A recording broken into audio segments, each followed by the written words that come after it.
evening, everyone. Oh. Calling the July 26th Oregon City Parks and Recreation Advisory Council Committee to order. Starting with introductions on our right. Bill Daniels. Sean Batchelor. Mike Mitchell. Lisa Novak. Doug Ely. Troy Bollinger. Roger Tice. Phil Lewis. And we have members Chris Cook and Karen Morey are out this evening.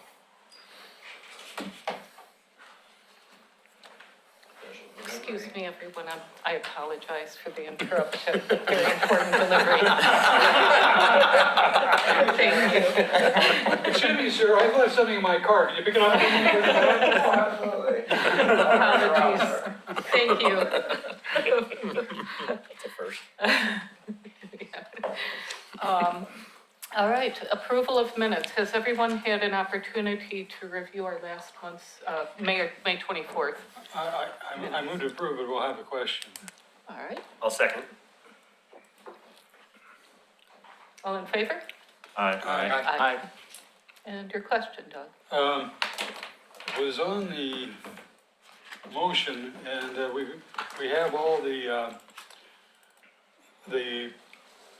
ultimately listed out the parks to do, but I think we saw some parks that weren't on this list. And so the one, Four Oaks Park, which I never knew where it was until we took the trip, is on that list, and then minutes. Were the minutes intended to include everything except the Mint Park? Oh, let me see. So which item are we It's, under the Charter it's Park Ordinance? It's 6A. We took the action on Correct. eliminating Filbert on one side, and then we took a motion to which ones to adopt. So we had a motion to not include Dement. Yes, and then there And was then we had a second motion to include all of the other parks. And since that motion seemed to be my fault, it looked to me like maybe Four Oaks wasn't in there, and I don't know if there are other ones that are missing as well. So we had, let's see, 1, 2, 3. Barclay Hills Park in there? So those are Barkley Hills. The other parks that are not listed are parks that were not the lowest hanging fruit, as it were, to move forward. So those are parks that we'll bring forward at a later date for Okay. review and hopeful But would recommendation. Four Oaks fall into that, grouping? I guess so. Okay, so these, in any case, these are the ones we approved. And These are there the ones other that we parks reviewed we and have approved. not- We Correct. have not made a decision on. Okay, Correct, I just wanted yes. to clarify that. Yep. All right. Anything else? All right, So I just want to make sure, so we had any opposing to the vote? I know we said affirmative, any opposing? Great, perfect, thank you. okay. Moving on to item 4 on the agenda, citizen comments and issues not on the agenda. Do we have any citizen comments tonight? We do have citizen comments, but not general comments later on during the agenda. Very good. All right, item 5, presentations, 5A, I-205 widening project by the Oregon Department of Transportation. So we have with us this evening representatives of the Oregon Department of Transportation to speak to the I-205 widening project and park impacts. Good evening. Good evening. Thanks for having us here. My name is James Gregory. I work for HDR. I'm an environmental planner. We're ODOT's consultant on this project. And I'm joined by Steve Drahota. He's HDR's project manager for the project. Okay, so I'm going to provide an overview of the I-205 corridor widening and seismic retrofit project. Thank you. And focus on the anticipated effects on John Storm Park and Sportcraft boat ramp parks.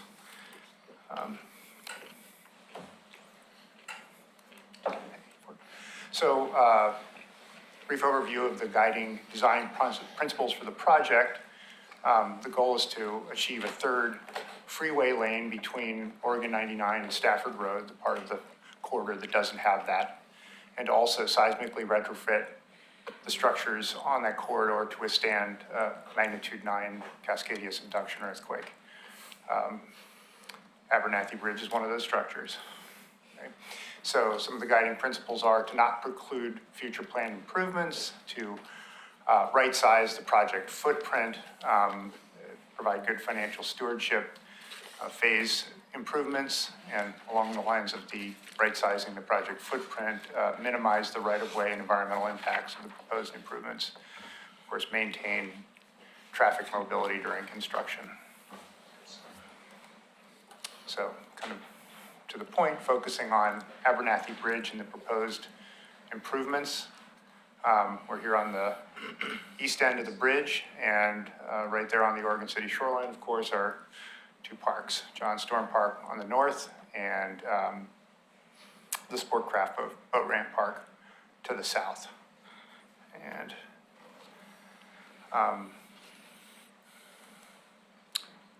so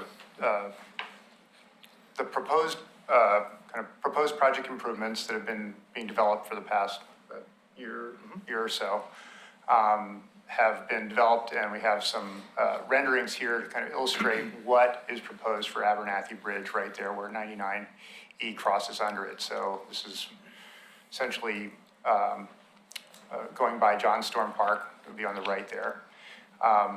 You can see one of the major differences is the piers, especially like the first pier on the shoreline is substantially larger than the piers there now. This would be a view of what the proposed improvements are from under the bridge. And you can see the differences between the existing piers and the proposed larger pier that is built not just to include the widening of the roadway, but really to provide the seismic stability that's part of the project. Could I ask a question on this diagram here?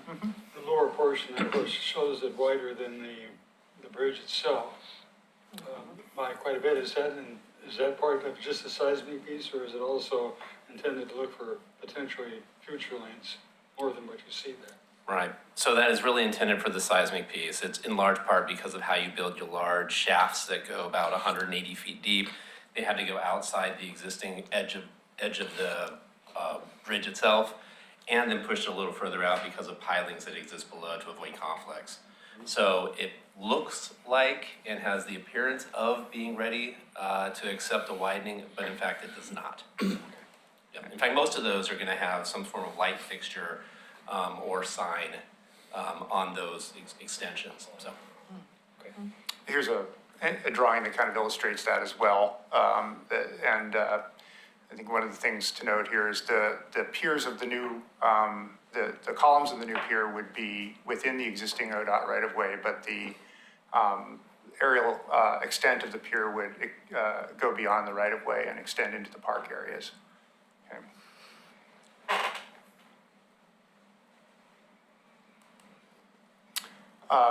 So focusing down on what the actual impacts of the park, and even though the slide says proposed temporary impacts, we'll talk about, there are some permanent impacts to point out and to discuss with you. The temporary impacts would be during construction are shown on the slide there, and kind of starting on the north in John Storm Park, it would be for construction of a temporary work bridge for the building of the piers, and also for material delivery and equipment delivery and storage. And as you can see, the proposal would occupy a large portion of the park. On the Sportcraft Boat Ramp side, the temporary occupancy is also for a temporary work bridge, and I have some renderings that show what that would look like as well later on, as well as an area for the area in kind of the purplish color, the 4,480 square feet would be for rehabilitation of Abernathy Creek as it runs through that area. Right now, it's kind of in a degraded state, and so it would be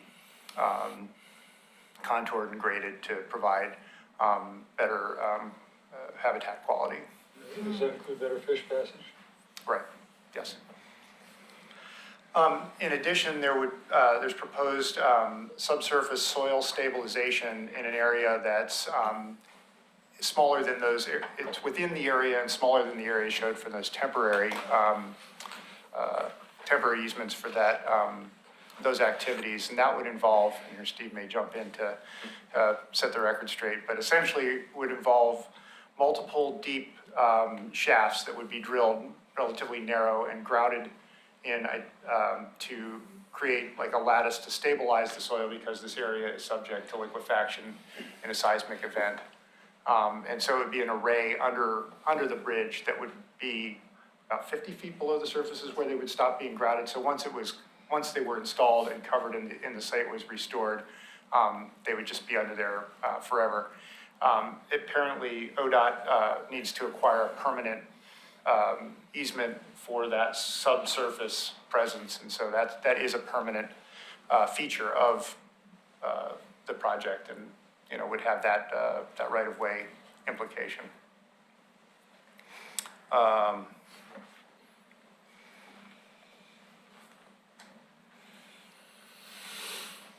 Oh, and I mentioned earlier, the there is an aerial easement for where the pier now hangs over the park areas. So here's some renderings to show the temporary work bridge.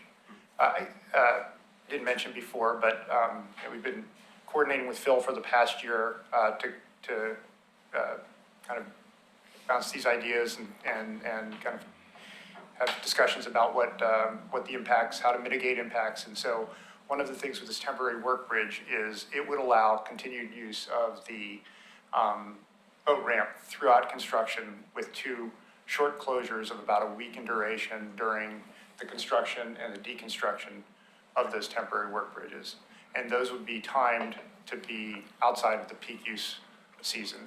I've also been coordinating with the Steelhead, the Steelheaders Association, and to try and kind of make sure we're understanding those things and accommodating that. So the boat ramp would remain in use. There would be about 15 feet of clearance at ordinary high water from the ramp to get under it and through there. Okay.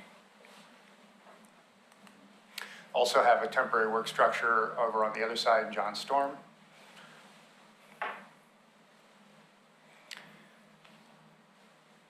What, in the picture there, what's the piece on the right with the gray roof? Oh, that's the pavilion that's Oh, there. the one that's already there, okay. That's right. I drove by there on the way down, and I was like, wow, it doesn't really, there's a lot, it doesn't really look like that, but you get the idea. Steve, is there anything in addition about the design now and what the proposed construction would involve? Well, there's a lot of detail I could get into, Right. but I'm gonna sort of hold off and say, okay, if there's Keep it anything alive. you want to know, I'm Right. happy to answer those specific things. I'm a bridge engineer, so I see this and it's like, I want to talk for 45 Right. minutes about all the bridge stuff, but I'll spare you. I'll get to the regulations. Okay, yeah. You can stop me. Yes, sir. Well, I'll ask some questions and I won't have to ask you to come to the Greater Oregon City Watershed Council that I chair, because Abernathy Creek is included in our watershed. The culvert, as you probably know, curves. It's dark, it's a 23-foot diameter culvert, it's huge. And there has been discussions, and not everybody's agreed, whether or not the darkness causes the fish to hesitate, and whether there's a possibility to introduce some kind of a lighting capability in the culvert itself.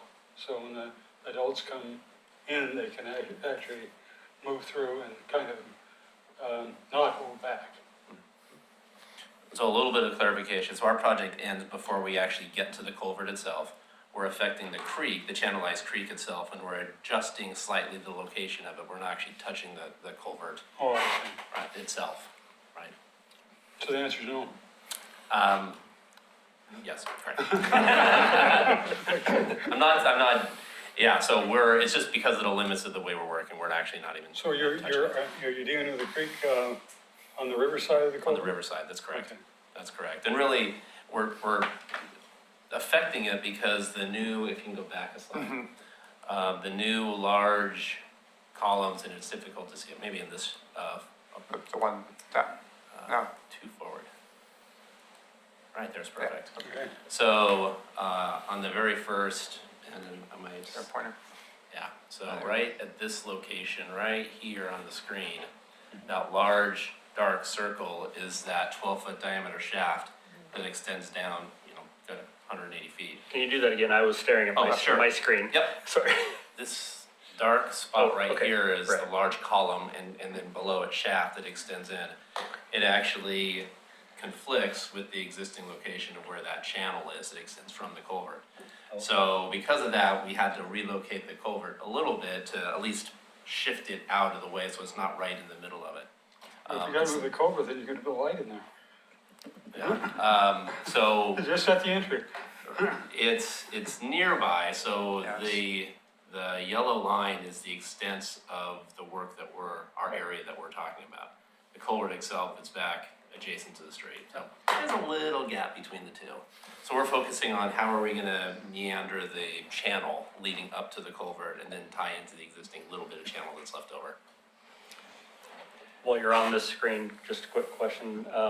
Just under the word storm on John Storm Park, that trail that heads down there, will the waterfront portion of that be accessible to the public? Or will that all be kind of a safety cordoned off area, even though it's outside of temporary impact, your red zone? We can look, the reality is we can look into some details and try to finesse to keep that pathway open. That's kind of what I was getting. I was wondering Yeah, if you were the just gonna numbers say that we have hard here- hat area, no, or. We're pretty early in our design, we're Okay. about 25-30%. We developed an area based on some needs, but we can, with that input, we can finesse and try to, keep that pathway open. I'd So say one of- we can look into it some more. Right, and that's a good point to bring up, because Yeah. I mean, as a principal, we try to maintain the access through the parks and the facilities that aren't being occupied to the maximum extent possible.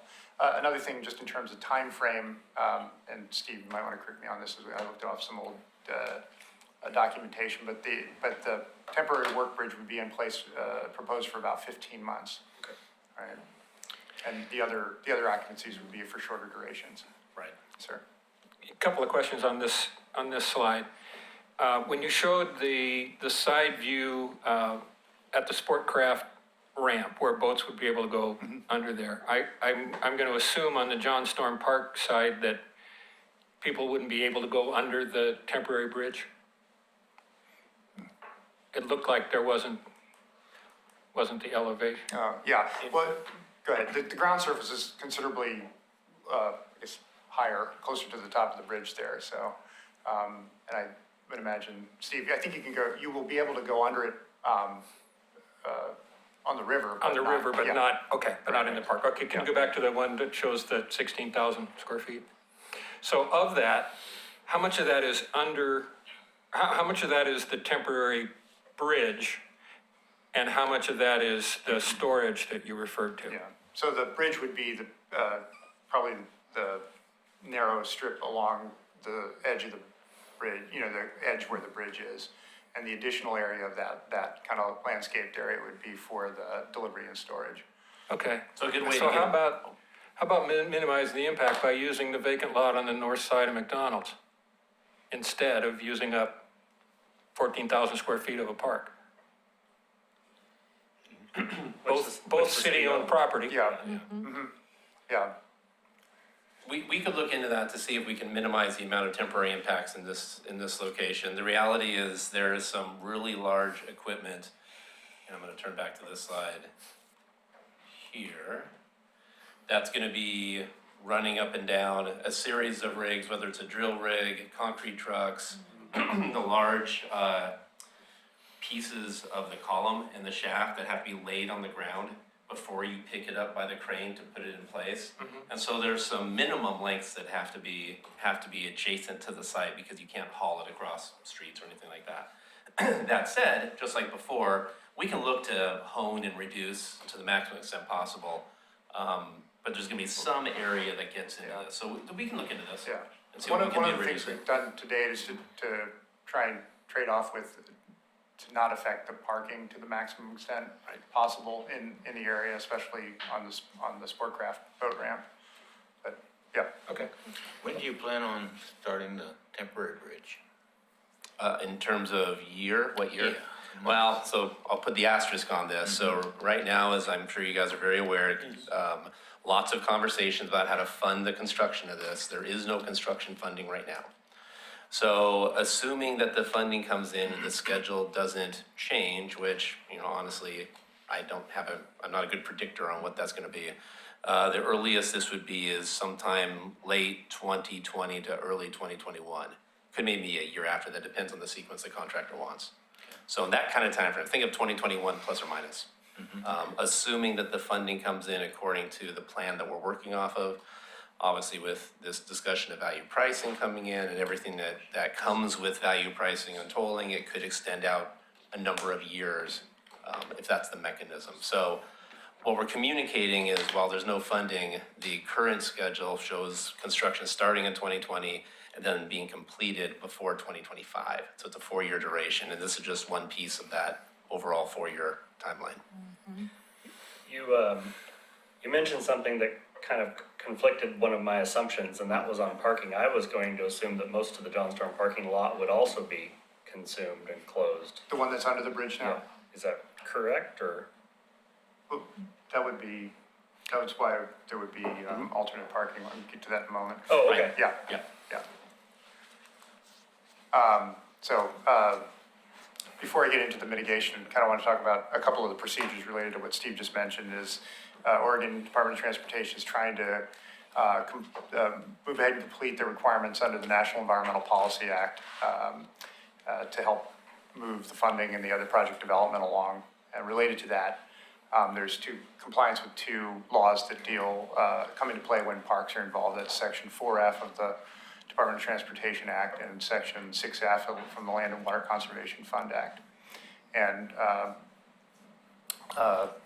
so this is where I was telling Phil, I didn't want to get into too many of the details of all this, because it gets kind of, you guys probably deal with this on some occasions. But so there's a couple of actions that come from that, but that's why we've been, part of the reason we've been coordinating is to make sure we're getting things lined up for compliance with those. And so we've been having discussions about efforts to minimize and avoid impacts, and kind of this discussion will help inform that as well. Just to tell you about what those procedural requirements are, is under Section 4F of the DOT Act. The onus is on ODOT and Federal Highway Administration to assess the impacts of the project on a park and make a determination, and then get the concurrence of the jurisdiction where the park is. And so, kind of at this point, there's kind of an action where ODOT has sent Phil a letter saying, hey, here's the impacts we anticipate. Here are the mitigation measures. Do you concur with this finding, which in this case is called a de minimis impact on the park? And that's largely based on the fact that there are no permanent impacts, that the impacts to activities and facilities are temporary, and there's been efforts to try and mitigate those to the extent possible. The other, for the Section 6F of the Land and Water Conservation Fund, that deals with properties where there was grant funding from the Land and Water Conservation Fund, and that applies to Sportcraft Boat Ramp Park. And so that involves when there's a temporary occupancy of greater than 180 days, which we're looking at here.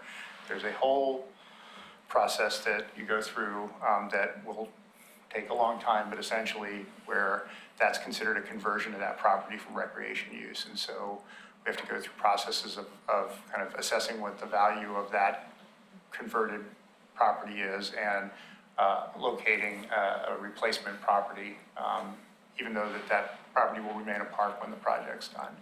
So that they kind of overlap in as much as some of the mitigation dovetails with each other, and we're working through those processes. And of course, there's the city charter requirement that there be a public vote for any action like this. And so that was the subject of the council resolution last week or recently, right? Yeah, to refer that to the ballot for a vote this fall. And that's related to this too. So kind of want to just get those kind of regulatory and procedural things that we're working on now, and it's related to the mitigation measures that we've proposed and developed in coordination with the city. And those include, to the maximum extent, maintaining park access and safe use of the park facilities, I would just say of not, it says of the occupied, unoccupied area, but I would say even in as much as the temporary work bridge would go over the boat ramp would continue to be available for use during construction. And then fully restore all the areas occupied to pre-construction conditions or better. And then another item that has come up and kind of pursued was in coordination with Oregon City, identify and develop improvements for the trail that goes from the RV park area, the south end of Clackamat, down to Clackamat Drive, especially because there's issues with where the high water affects the trail use. And so to do that, as mentioned, maintain safe access to and use of the Sportcraft boat ramp throughout construction, with the exception of the 2 short closures during construction and deconstruction. And then provide temporary parking during construction, and I've got a slide to illustrate that right after this. And then lastly, continue obviously in close coordination with the city through design and construction process, and in particular through the process of working through the Section 6F conversion, which will involve identifying another piece of property to essentially mitigate for that converted area. And we've had some discussions about where that might be. Just before you shift Yes, off sir. that, and you probably know it, my understanding is the Sportcraft ramp is actually a city-owned facility, not owned by a Sportcraft Marina. That's correct, Yeah. yeah.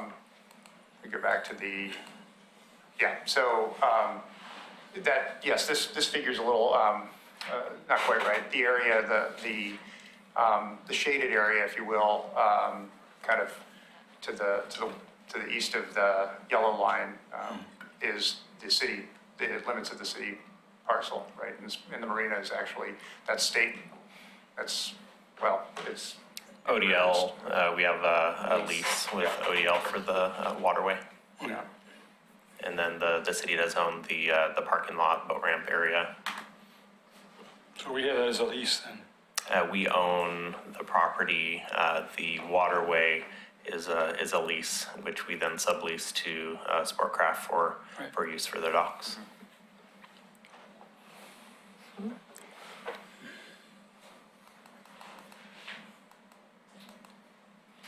So this is an ODOT parcel, just kind of north of the Abernathy Elm or Oak. And it would be available, this is just a concept of how you could get some stalls in there for both cars and trailers. But it would be available to offset the loss of parking under the bridge during construction. Also potentially could be permanent if that's something the city wants to explore. And could be that mitigation for the 6F conversion potentially. So we're continuing to discuss that, but that's kind of proposed to help mitigate the parking impacts during construction.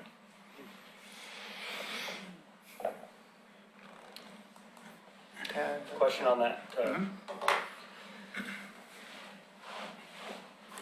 So that parking lot has no boat parking, but this drawing for mitigation shows boat trailer parking. Is there any purpose for that? but In other words, that parking lot was designed very clearly to not have boat parking. accommodate boat trailer parking.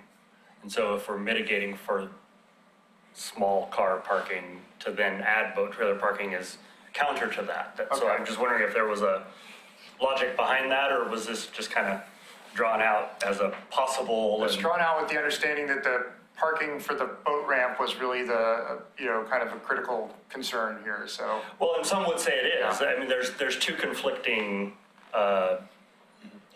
issues there, I would say. But when John Storm Park was constructed, there was a very clear intent that that parking lot was for the use of that park. And so that's why there's kind of separation, so that they couldn't just pull through anyway. And, some of those elements were placed there, and it's in the record because of that Okay, possible issue. yeah, So I just bring that up because if you're mitigating for something at Sportcraft, then that makes a lot of sense. But if you're mitigating for John Storm only, it wouldn't. Yeah, in the spirit of things. yes, Yeah. certainly. It's kind of a sketch that was based on that Yeah. assumption and Yeah. certainly isn't, Okay.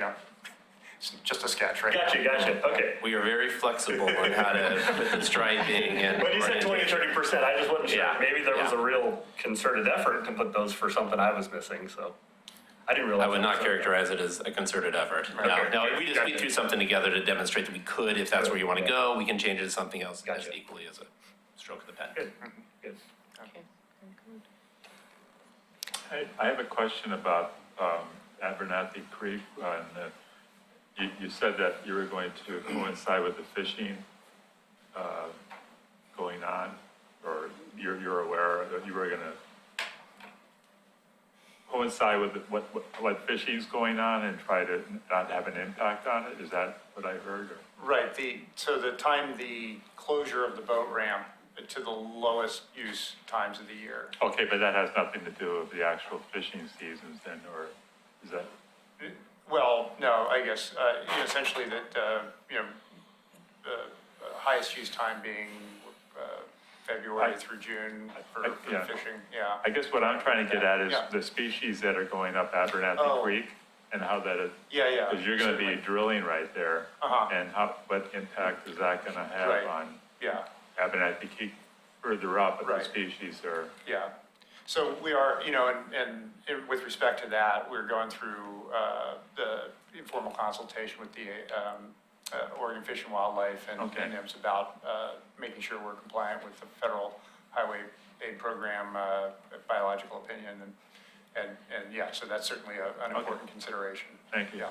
Is it fair to assume, taking that one step further, just when we built the dock there, that you'll have only certain months that you're allowed in water work Yeah. and you have to work around those periods anyway? That's what I was after too, thank you. Yeah, So I thought you were getting. right, yep, that would all apply here, certainly. Is that, would that add on to the duration, the estimated 4-year duration, or too early to tell? I'll take it. Yeah, So we included an in-water work duration as part of our construction schedule development. Okay. So in fact, it drove an extra season that we otherwise wouldn't have needed if we had a longer in-water work window. So, yep, considered in.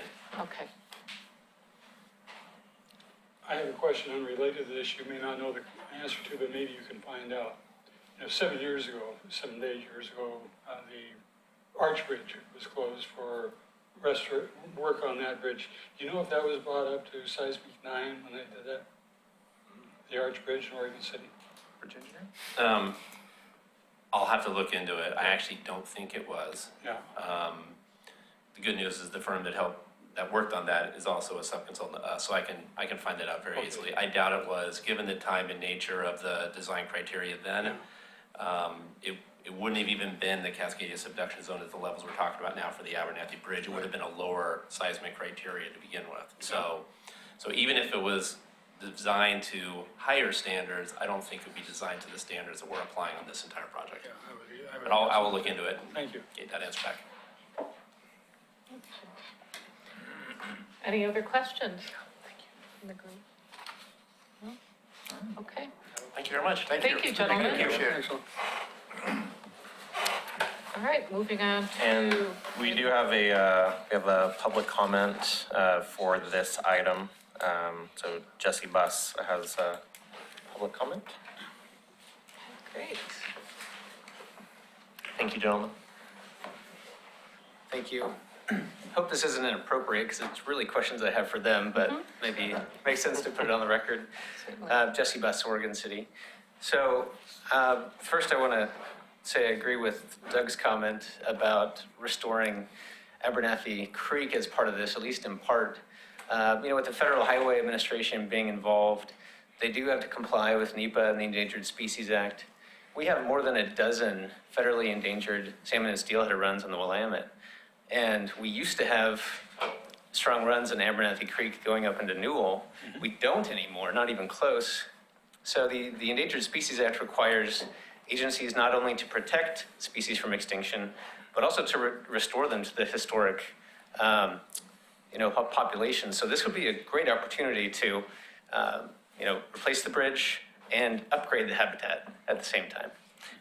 Second concern is, and I don't know if this has been looked at or if this is later in the design phase. But as you all know, the platform at John Storm Park is really the first time you can see the falls when you come into Oregon City. And I just wanted to make sure that a new piling is not going to block the view of the falls from the platform at John Storm Park. So maybe that's a question for later design day, but thank you. Thank you, Justin.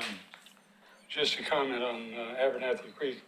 Last year, Oregon Department of Fish and Wildlife did some lateral restrictions on Monopo Dam. You go down in Reese and there's that dam there.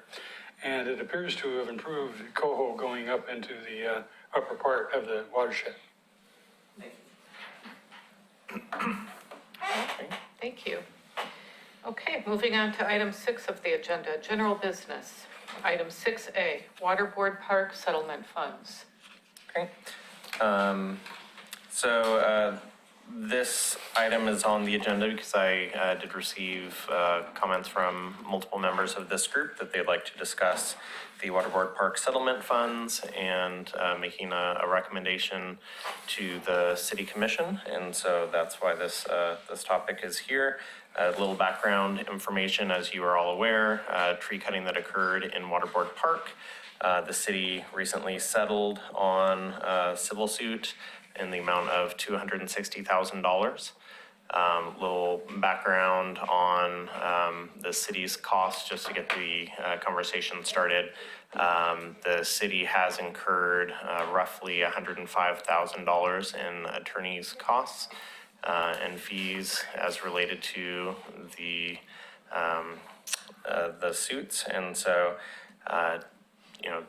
base point there for that. And then additionally, the city will have to do some mitigation work with the trees that were cut down. So we have some additional tree work that is going to be required on the Waterboard Park property, which staff would recommend that we use those funds first to take care of the needed tree work in Waterboard Park before discussing further items that we might be able to spend additional funds on. When we originally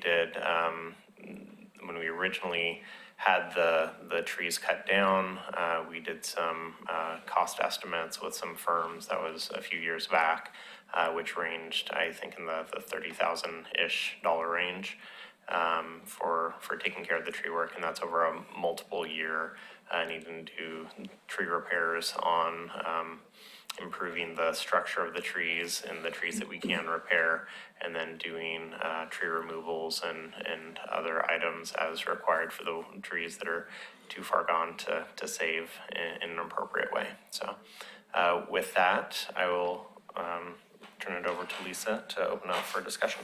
All right, any comments, questions? Yeah. I'll start. So I saw that on the consent agenda of the City Commission 3 or 4 weeks ago. I don't remember exactly what the date was. And I did go and make a public comment. I made it clear to the commission that I was speaking for myself, but I did also say that I was quite confident that I'd have the full support of PRAC. And what I suggested was basically what Phil kind of alluded to, that all of those funds be reserved for park enhancement purposes, and that they wouldn't be spent until such time as we could have a public process to use those funds. My impression was there was much nodding of heads. I think the commission agrees with that. The only comment that was made was by the mayor, and he brought up that would be net of attorneys, net of legal fees, which seemed reasonable. Although I had no idea it would be $105,000. That is mind-boggling.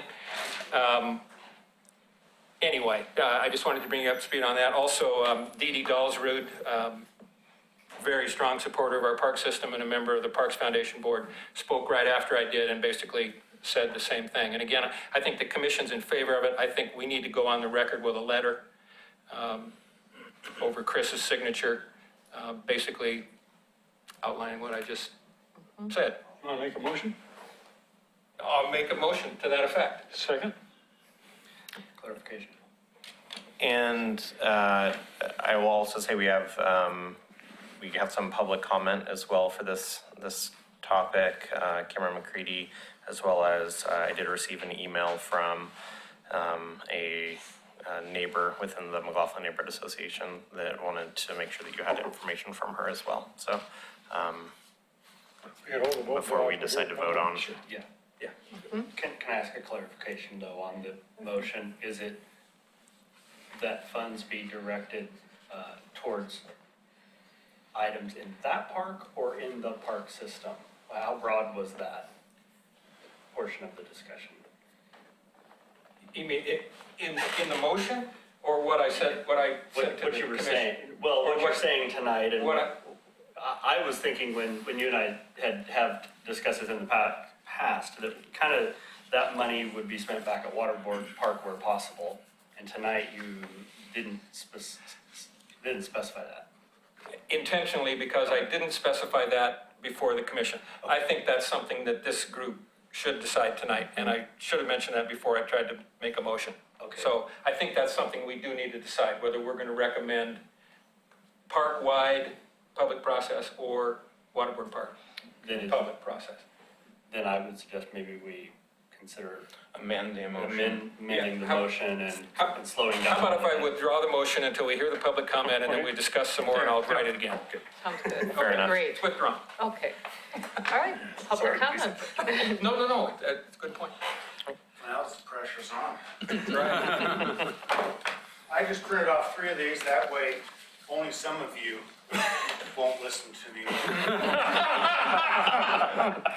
The chair will be listening to you. Can you see them there? Share. Ah, yes. Welcome to Waterboard Park. I didn't realize. And just for clarification tonight, Cameron, are you speaking on behalf of the neighborhood association or of personal? On behalf of the Neighborhood Association. Okay, great, thank you. I'm Cameron McCready. I live on 204 Washington Street in Oregon City. And I am also the chair of the McLaughlin Neighborhood Association. So since the summer of 2015, when steering committee member Jesse Buss here, pursuing a tip from a concerned neighbor, rushed into Waterboard Park and found a sweatshirt on a stump with a landscaper's logo and phone number printed on it. The M&A has been involved with the Waterboard tree cutting case since that time, and Jesse deserves credit in helping the pursuit of justice. He watchdogged this, made sure the county went after him and the city. Needless to say, the perpetrators should have been fined the full amount allowed by the law, which is 3 times what they were fined. It seems a bit excessive that, well, I don't know, almost 100 and some thousand going just for legal fees. Doesn't leave a whole lot left.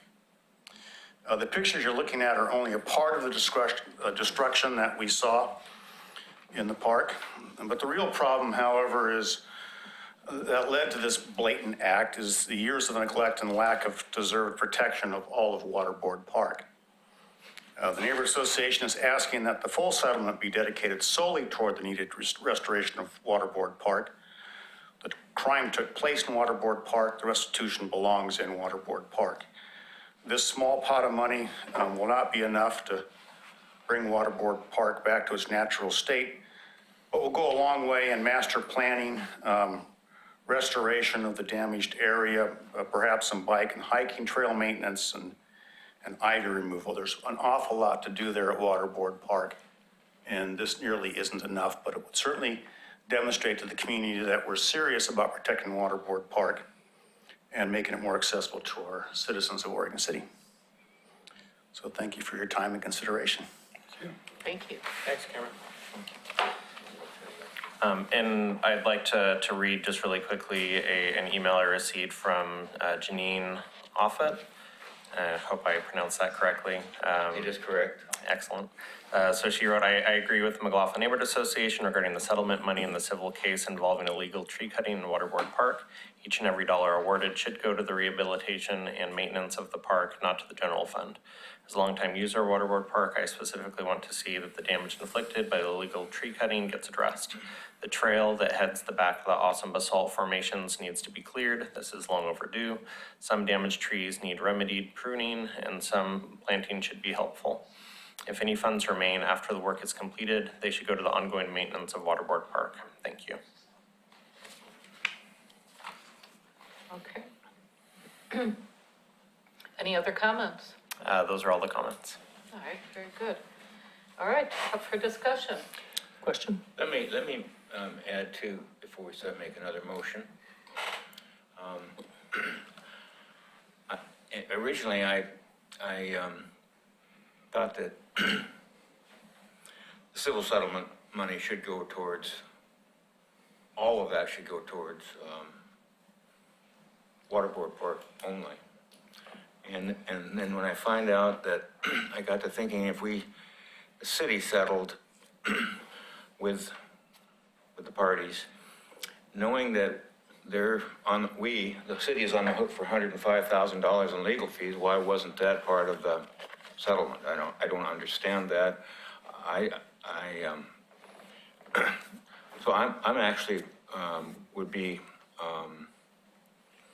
in favor of making a motion that all of that money, all $620,000, go toward Waterboard Park, that the legal fees not be taken out of that fund. That's my position. What's the total settlement to clarify? 260,000. 260, and then of that 260, or I should say as part of that are the legal fees for 105. Correct. We weren't awarded legal fees plus 260. Correct. We Okay. were awarded 260 260,000 I guess the flat, comment responsible is for that- our own legal fees. That the city would have to pay the legal fees, and the question is where that money would come from. We could do that, and then the city's got to figure out where the money could come from, and maybe they're going to take it from the Parks and Recreation budget. So I mean, I don't know the benefit, because some program in the city will lose in the process.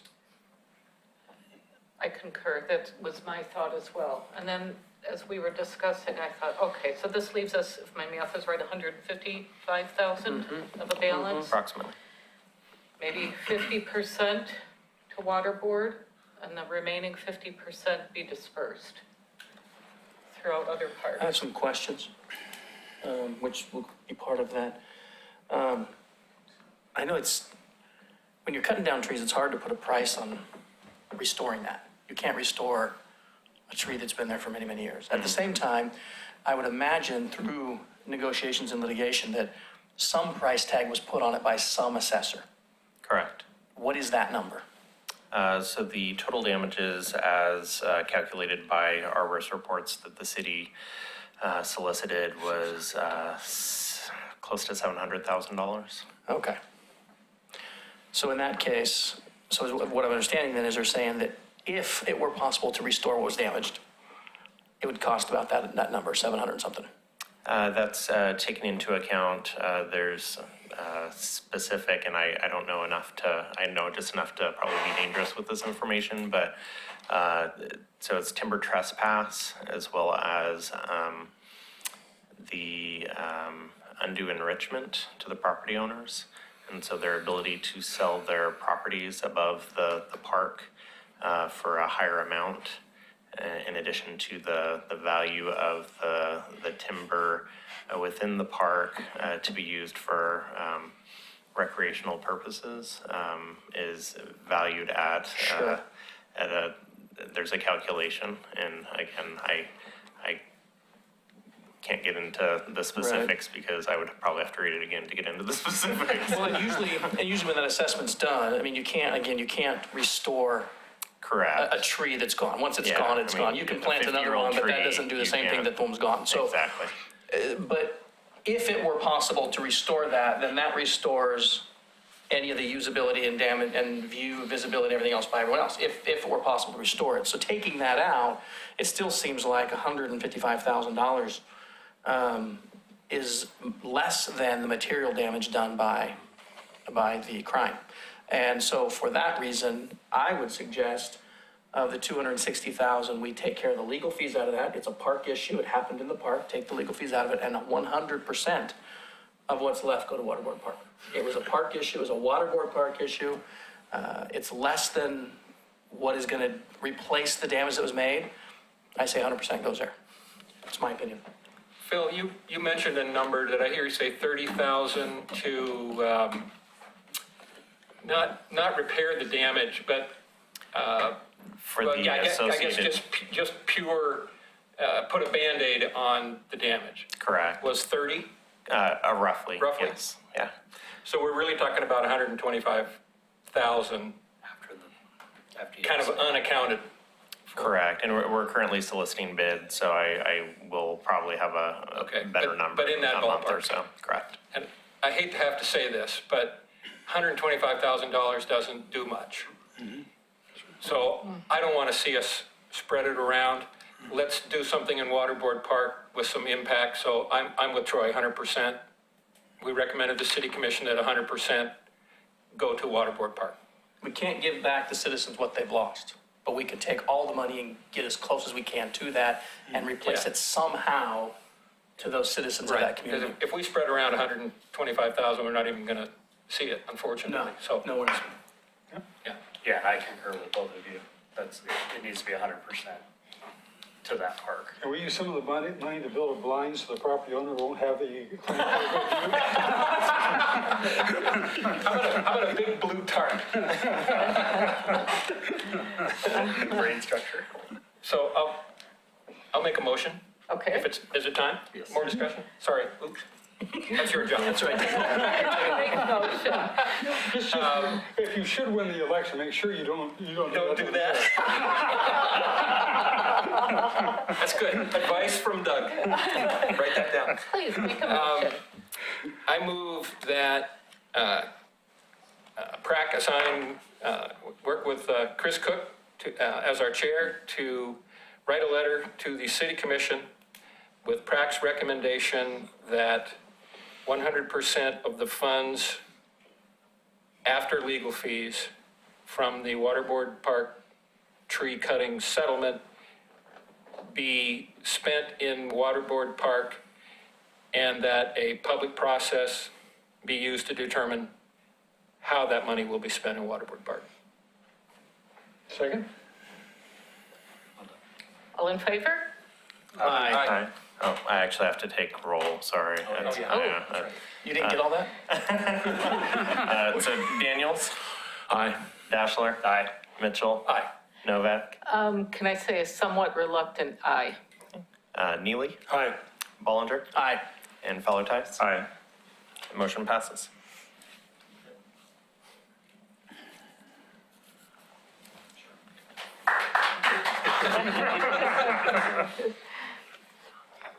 All right, moving on to agenda item 6B. So not a lot of information to share on this topic at this time. We have, as we discussed at the last PrAC meeting, the city has received estimates from construction firms, and we've been working with the stakeholder group on refining a scope of work drawing that the stakeholder group would like to move forward with. We did receive a updated version of the scope of work drawing. Todd Island is an architect by trade and part of the stakeholder group submitted original drawings to the building official who reviewed them, made some decisions based on the scope of work drawing in consulting with the building code, and a revised version was crafted by Todd and provided to us about 2 weeks ago.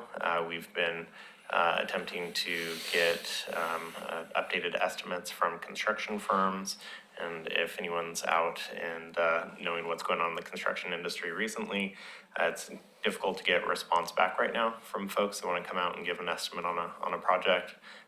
particularly a project where we don't have a definitive groundbreaking timeline. So we're still attempting to get responses from firms, and once we do have a couple of estimates based off of the updated scope of work drawings, we'll be bringing that back to the PRAC for review and to looking for a recommendation in some form to move forward to the City Commission.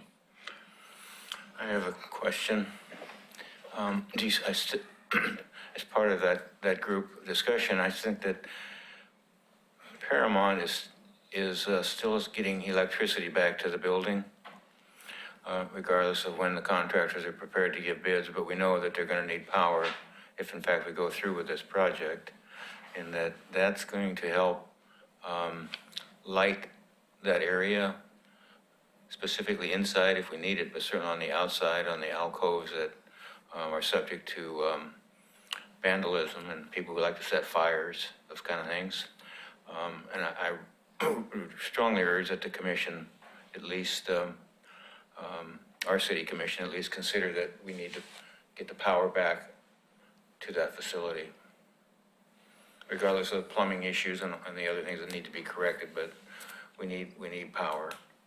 And our anticipation, I would hope that we would be able to receive responses back from some companies before this winter, so that we can have a discussion as a group at PRAC, and then make a recommendation to move forward to the City Commission before we get into the rainy season, which is when you typically would see more of the deterioration of the facility. So hopefully we'll, before we even get into that time frame, have information that'll help guide us in that conversation.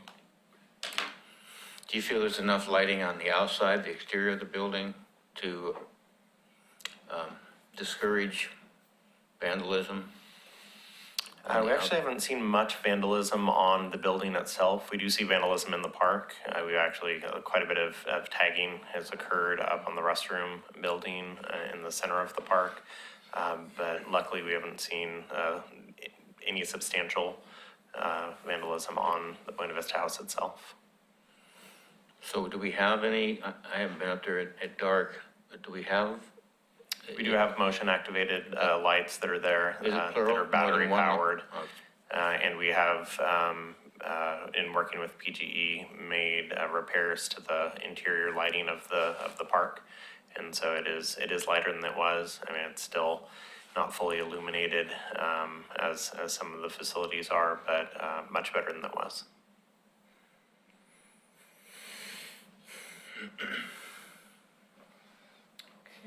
Any other comments, questions? Okay, moving on to item 6C, Glen Oak Park Naming Committee update. So as you're aware, the new park, and I keep putting it down as Glen Oak Park Naming Committee update for lack of another name to give to this project, but we have put together a naming committee, which has met twice thus far. Originally met to decide on a time frame and process for which to give the park a name. Secondly, met recently, a couple weeks back, to review all of the name suggestions that we received from the general public, of which we received 403 suggestions, actually 404 suggestions from the general public on what we could call the park. I'm going to pass out the recommendations from the committee and for your review and your approval to move forward with an official vote of the general public. So our process does include going to a vote of the people, given a finalist list of candidates, which would happen during the months of August and September. So starting August, right around August 1st, and concluding at the end of September, selected 4 names that would be open for selection. Those would include Caulfield Creek Park, Tyrone S. Woods Memorial Park, Wachino Park, and Waldo Caulfield Memorial Park. And we had 2 members of this group represented in the subcommittee conversation, so I guess I'll turn it over to Mike and John to elaborate further. Well, I think that there's the one key element that hasn't been brought up yet that needs to be mentioned, and Phil's going to be writing it as, the next stage is gonna be a survey on the website, but by far, probably more than all of the other suggestions combined, the number one suggestion was Robert Libke Park. And the police department is not in favor of supporting that name and asked us to not consider it because they plan on naming the new police station after Robert Libke. And so going along with that sentiment, we made the decision or chose not to forward that name, even though technically it was a very popular suggestion. And so I think Phil's going to write something up mentioning why that's not on the final list, so the public understands that, yeah, we suggested it and they didn't listen. No, we listened, and here's a very good reason why we chose not to put it forward. So does that? Yeah, so we'll do a press release next week as well as social media push. Kristen Brown, our I always forget her official title. I want to say Public Information Officer, but that's not her title. Community Communications Coordinator will be helping us in drafting the press release as well as messaging in regards to Officer Libke. All right. And I will maybe ask our distinguished committee member, Mr. Neely, to help me with the Caulfield Creek description, because I believe I probably fell a little flat not knowing the appropriate description to give to Caulfield Creek. So That's the name of the creek. and that's basically what the sentence says. 3 more sentences. It is. I'm looking at the. It's not a no-name creek, it is in fact Caulfield Creek.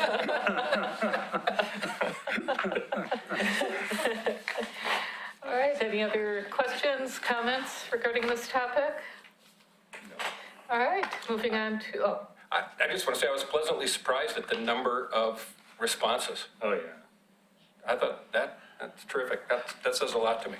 Well, I think to add on to that, it's going to be exciting when you get to October, November, and we're sitting at a commission meeting with the PrAC chair recommending a final name, because we will have clearly gone through a public process. There's no doubt about it. There's been so much public input already, and there will be in the end. So that if you want to see something done the right way, this is a great example, I think. And not to put you on the spot, Phil, but when are we going to move some dirt? So we would be moving dirt in the summer of 2019. Next Okay, time. excellent. Okay, thank you. I'm going to make a comment, if I might, independent of the names here, but I notice we have people who were decorated veterans.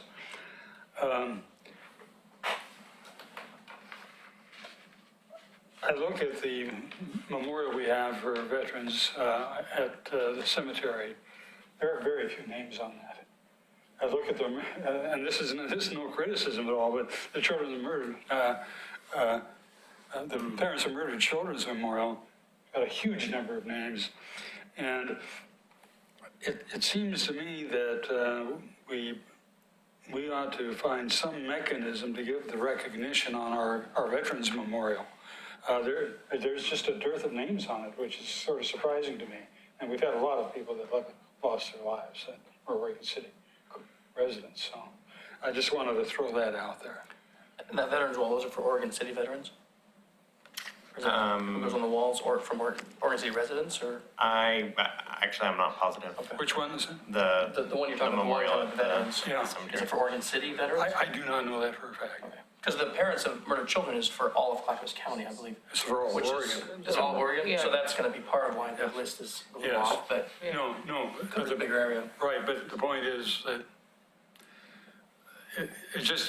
I don't see the name on the list growing, and it's much of it is a blank wall. I'm hearing you, Doug. But But that's independent of our discussion, Yeah. but I saw No, this. that's a and good point. and It is, the cemetery is a park, so. Yeah, and I'll make sure to connect with Jonathan Waverly on that as well. Yeah, okay. Okay. Doug, just say, I have a group that might be interested in that. Anything else? Okay, item 6D, Willamette Falls Legacy Update. So we're still in the planning phase of the Willamette Falls Legacy Project, working on the design criteria with consultant Snowhetta, as well as we have submitted paperwork for the joint permit application with the Army Corps of Engineers and are moving through that process. They had a partners meeting earlier today and gave an update. The Friends Group have hired somewhat recently their executive director, and even more recently have hired on an additional staff person. So we have an actual staff working for the Friends Group and trying to again build that bridge between the public and the private side and getting additional funds brought into the site. So I know they have a $10 million goal of fundraising, and they're working very hard and have made quite a bit of progress towards that effort. All right, very good. Any comments from the group? Questions? Thank you, Phil. I will ask a question. I know in the first 4 years of that period of time, the responsibilities are kind of designated to the four partners. And Clackamas County's responsibility was to seek funds at the federal level, I think. But has anything much happened that way? Or do you know? I know that they were working very closely on the economic development portion and have been working with Eric Underwood, our economic development manager for the city, on the private side. This was before as the far as- Riverwalk specifically. Yeah, for the Riverwalk specifically, I can't tell you. I mean, I know that we have representatives of our electeds. Schrader's office is represented. I know the state is given, I think, roughly $18 million in funds through the state, through bonds, to go towards the project. And so there's definitely a commitment at that level. I'm not sure if we've received any federal specific funds or if there's been any movement in attempting to procure federal funds for the project.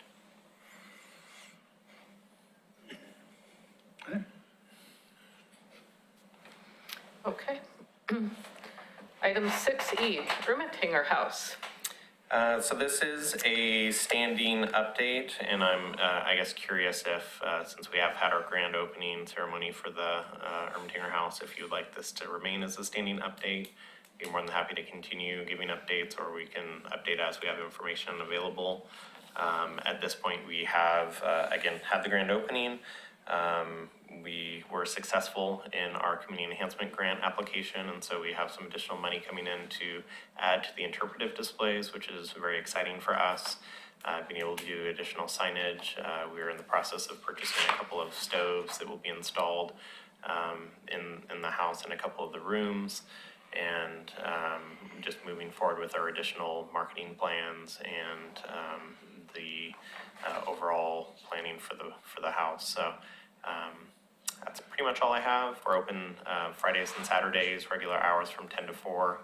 And if there's any questions, I'd be happy to answer. I have one. I know we hired somebody, I guess, part-time Yes. for that position. What are the, other than having the house open and so forth, what are the responsibilities of that person? Yeah, so she's a 20-hour per week position. We're open on Fridays and Saturdays for limited hours. And she has a background in historic preservation and interpretation, and so she's actually been working a lot on our interpretation plan, working on kind of setting our procedures, inventorying all of our materials. We have quite a few items that were donated, and over time we didn't really have a process of actually maintaining them or making sure that we were tracking what we actually had, how we received those items. Additionally, she's working on marketing materials. She spent leading up to the grand opening ceremony, a little bit of time on TV, giving interviews, and so she's a little bit of a jack of all trades. Additionally, she'll be responsible for just minor upkeep of the house, so cleaning as needed and just coordinating for any activities that will need to happen there. So Have you changed the faces of Pettigrove and Lovejoy to go with the right person? it has been ordered. It has not been changed yet. And the sign company was very kind to do it at no cost for us. So yeah, they will be flipped. And we're also in the process of moving the John McLaughlin portrait that used to be in the house that was donated as part of the Powers donation back into the Hudson Bay Company portion of the home. So. All right. Anything else? Okay. Item 6F, ODOT I-205 widening project mitigation. Yes, so this again can be as shorter. We can dig in a little bit if you would like to as well, but knowing that we were going to have the ODOT representatives here presenting on what was happening, this is an opportunity for us to discuss wants, needs as a group as we move forward. I've had quite a few conversations with ODOT and with HDR in regards to the 4F and 6F processes. Again, the 4F process is that through the transportation that we will, it's a requirement of the transportation process. So they will make us whole, basically, as it were, in their use of our park for their transportation project. And so they are working with us on some mitigation as it relates to their use during the project. Some of those examples that they gave, such as the trail development or the parking across the street, are part of that process, and them trying to make up for the impact that's happening at the park. The 6F process is, again, as part of the Land and Water Conservation Funds. They're required to actually purchase property for us because of their using the space for longer than 180 days. And so we have been working with them on, what would that look like? They have specific requests with that process that it be not a standalone piece of property, but they would like it to be in addition to an already existing park if possible. And so we're working with the Oregon State Parks and the National Park Service to review what that impact is. They will go in and eventually get an estimate of the impact of the park, and then what an appropriate mitigation would look like as far as the cost or value of whatever piece of property we end up receiving on behalf of that mitigation. And so I guess general direction from this group would be, is it important? I know one of the conversations that they've had is, as a team, is looking at, the property across the street for parking. One option would be possibly making that into permanent parking that would be usable for Sportcraft and John Storm Park. Part of the property that they would build that temporary parking on is already part of John Storm Park. Part of it is ODOT right-of-way. And the suggestion that they gave today was, if deemed appropriate to make that into permanent parking, that would basically be them turning over deed of that property to the city to be used for parking permanently. Other options would be to look at, properties that are adjacent to already existing properties within our portfolio. And so if we have parks that, could use another chunk of property to make a connection or to round out the property a little better, that might be an option as well. So again, I probably just general direction or thoughts as we begin to go through that process. If it's important to try to keep the mitigation that we're making up for is work that will be eventually turned back over to the city anyway in that area. So it's not a permanent loss of use. It is an extended loss of, for a period of time at Sportcraft specifically, which is the property that requires the 6F process. And so I guess just general direction for me is I'm trying to find avenues that would make sense. If you believe we should probably try to stick with properties near the impact area, or if we should look at properties generally across our portfolio that we might be able to add additional property to.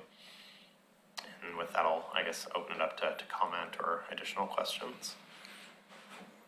We're still talking about the general area though. Well, that's my question, is that it doesn't, there's no requirement for the 6F process that it has to be directly adjacent to the impact area. It just has to be adding additional capacity within our service area. So it could be that the group decides, you know, and the city is able to find a piece of property that's, you know, adjacent to Glen Oak Park or adjacent to Singer Creek Park, that we're able to add a piece of property. And so if there's, I guess, interest in us looking for the highest and best value as a system, or if you would like us to try to look at impacts within a certain area.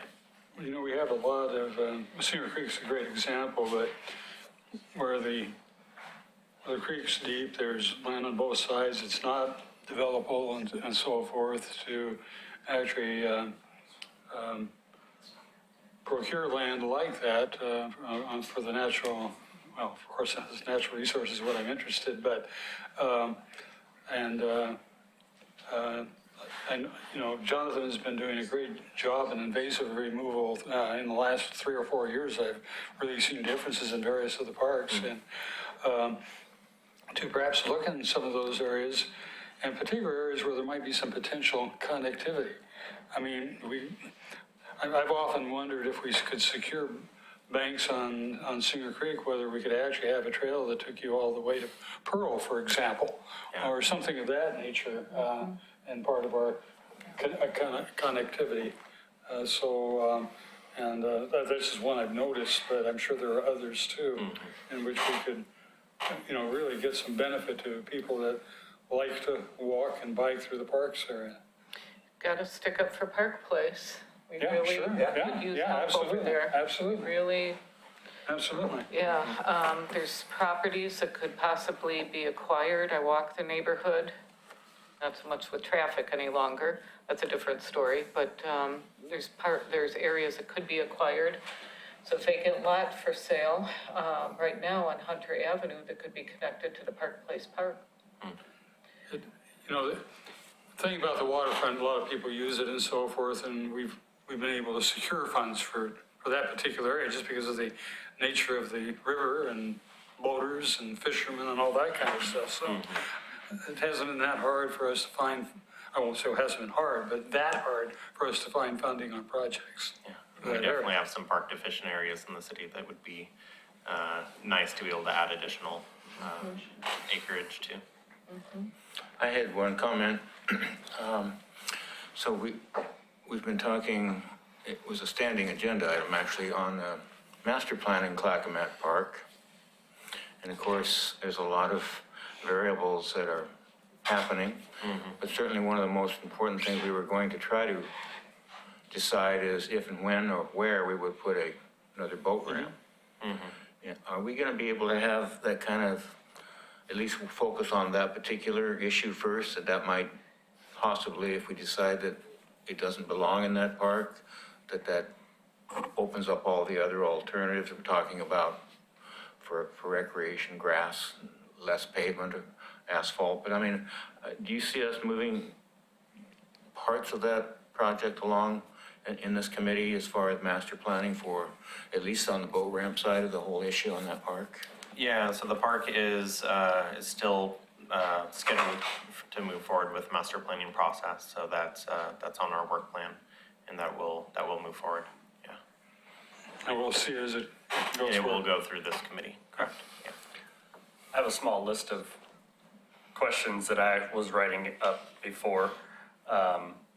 but going along with that one, I think before we really even look towards whether we take a piece of land that ODOT really isn't utilizing anyway, and they're already gonna put asphalt on it, and now they wanna deed it to us, we'll just leave it the way it is and let us use it anyway. But that's beside the point. I'd like to see the dollar amount, because I think that's the easier way to make the decision. I mean, it's just too early for me to tell you, yeah, Phil, let's go buy that lot next to Glen Oak, or, let's talk about the easements. They brought up 2 easements. Correct. The aerial easement and the underwater easement. Who currently owns either of the things that the easements would apply? Are they all City of Oregon City? Correct. Or DSL? City of Oregon City, the impact, there are some impacts that would be over waterways, which would be the DSL section, but there's, if you look at the overhead view that they showed, and they circled kind of that, the post, the column section, you'll notice the right-of-way, there's kind of that dotted right-of-way line, and then a portion of the column support overhangs just a little bit. So it's, I think, like 15 feet or so that it hangs over from the right-of-way into over into the Sportcraft property, as well as the John Storm Park property. So that's the airspace over the park, which would be a permanent impact on the park, but not on the physical property. The other piece that they brought up, which is a newer piece that we've been working with them over the last couple of days, has been that they determined that they'll actually require an easement on the subsurface property for John Storm Park, most likely. And so they referenced doing a grout kind of, drilling and filling 60 feet-ish under the ground. And it was determined that that would require an easement because they're changing the soil conditions on the property. It's not something that we would probably ever need to use as, for park purposes, 60 feet under the surface. But that came up recently, and so we're actually moving forward with an updated resolution. So as you guys are aware, the resolution that went forward to the city commission a couple of weeks ago now was for the approval to move forward with a ballot in November for a public vote. The commission approved that, and so after that vote, ODOT determined that they actually needed an additional easement, which was not called out specifically in the resolution and the ballot title and language. And so they came back within the last couple of days and have asked for, on the August 1st City Commission meeting, that an updated resolution with language that would call out the permanent easement for up to 0.3 acres of property be allowed by a vote of the people. And so that's going to be on the upcoming commission meeting, is a newer resolution calling out that specific easement. Okay. So on that easement topic then, it kind of goes back to Waterboard Park and the trees. Those are impacts directly relating to park, and I would hope that PRAC keep the heat on and that staff understand that I believe that money should come back into the park system, if it's a financial mitigation or easement payment. Second thing is Sportcraft's, but is the boat ramp officially named Sportcraft Boat Ramp? That's a good question. Okay, I'd be curious to know maybe at the next meeting, because I find it odd that we're using a for-profit business name and a park property for its official name. So it might be good to investigate that. It just occurred to me tonight, and I've sat through dozens of meetings on that property. Naming thing, right? Yeah, right. And then, as you go forward, I wanted to reiterate what Mr. Buss brought up about the Piling View. It's something I think it's important for you to kind of keep tabs on. There may be no way that they can solve that, but I think if there's adjustments and angles or just something to keep the foot on the gas on that that's one. an additional impact on the park property. Yeah, because that was the purpose of that structure and the financial cost of putting that structure in. I mean, that was why it was located right where it was at. So, and I'm at the bottom of my list. Question? Yeah, I got a couple things. I want to just reemphasize what Bill said regarding the master plan. Because I would hate to see us talk about a new parking lot and enhancing a trail without having a master plan to fit them into. And then we find out, we should have done something different. So Yeah. I don't know what the timing is on the master plan, but I would hope that we would have a master plan in place before we talk about mitigation. Yeah. One thought on mitigation, with the Willamette Falls project, I know, to me, I've always tried to keep pushing the idea that the Riverwalk is all the way from Willamette Falls clear to Clackamas Park. Yeah. Helps with moving people in and out of the site, gives them the whole experience of the river. And there's a gap in the improvement that was made to the walkway that's there now. I'm not going to be able to name exactly what street gap, but you know what I'm talking about. There's a section that was improved, then there's a section that wasn't, then there'll be another improved section. So maybe we look at that as a part of the whole waterfront master plan. You're talking 10th to 5th Street, and I specifically brought up that in one of those meetings, and was the assurance I walked away with that as part of, that it would be finished as part of that, but I don't know. As part of the Riverwalk Well, project. as doing all of any major improvements to that site, not Riverwalk per se, but if they had to restructure traffic flows, all those things, Yeah, then that's a requirement because of the change to the viaduct. okay. Anyway, it's way down the road. I just want to get that commercial back in there. Yeah. Good And, point. and we do have one public comment on this item as well, if and when we were ready for that. All right, great. Sorry, I'm afraid I'm turning to someone else that talks at meetings a lot. So a couple things. I wanted to update you on the conversation I had with If the you two. could, just for the record. Oh, Jesse Jesse Bus, Oregon City. Perfect, thank you. Thank you. I talked to the two ODOT gentlemen after they gave the presentation and just kind of checked in with them on the view issue of the falls. And they both said they've been involved pretty heavily in this, and neither of them had ever heard of that issue or thought of it. So they did not know if the new pilings would block the view.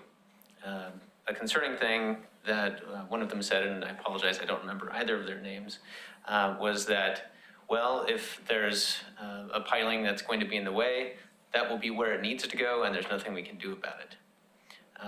And then they had a short discussion saying, well, couldn't it be moved back and forth? And the ultimate decision they came at in the hall was no. So that is a concern. We may lose that view, may need to move the platform. Just wanted to give you that update.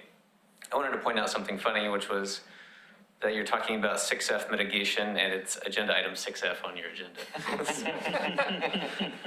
That was intentional.